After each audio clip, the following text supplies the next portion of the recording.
आज आहे आषाढी अमावस्या, म्हणजेच आपल्याकडे ह्याला दीप अमावस्या असं म्हणतात। तर सकाळी सकाळी ना इकडे यांनी सगळ्या गाड्या धुवायला घेतल्या होत्या, कारण दर अमावस्येला आमच्याकडे सगळ्या गाड्या धुवून त्याची पूजा करून त्यांना नारळ फोडला जातो।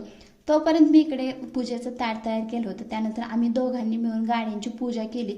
यांनी इकडे नारळ वाढवला आणि त्यानंतर मला देवाची पूजा करायची होती। आज अमावस्या असल्यामुळे ना सगळे देव मी पितांबरीने छान घासून पुसून स्वच्छ लखलखीत करून घेतले होते।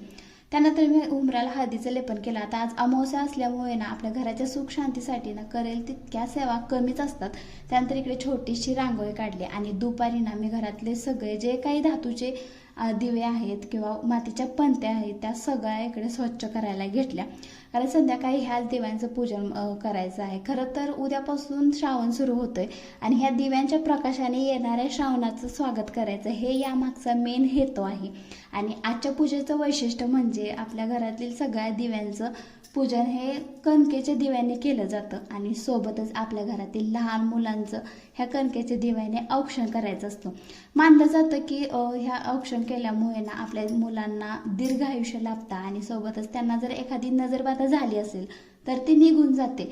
तर हे सगळं करेपर्यंत इकडे संध्याकाळ झालीच होती, म्हणून मग लगेच मी इकडे दिव्यांमध्ये तेल घालून वाती वगैरे घातले आणि छान अशी इकडे पूजा मांडून घेतली।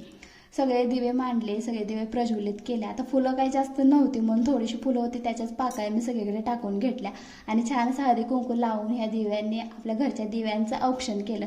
त्यानंतर मी माझ्या बाळाचं सुद्धा औक्षण करायला घेतलं आणि देवाकडे हीच प्रार्थना केली की माझ्या बाळाला दीर्घ आयुष्य लाभू दे आणि ह्या दिव्यांप्रमाणेच ना त्याचं आयुष्य सुख शांती आणि समाधानाने उजळून जाऊ दे। तर चला, असा होता माझा कालचा दिवस। कसा वाटला व्हिडिओ नक्की कमेंट करून सांगा। आवडला असेल तर लाईक शेअर सबस्क्राईब करा। बाय।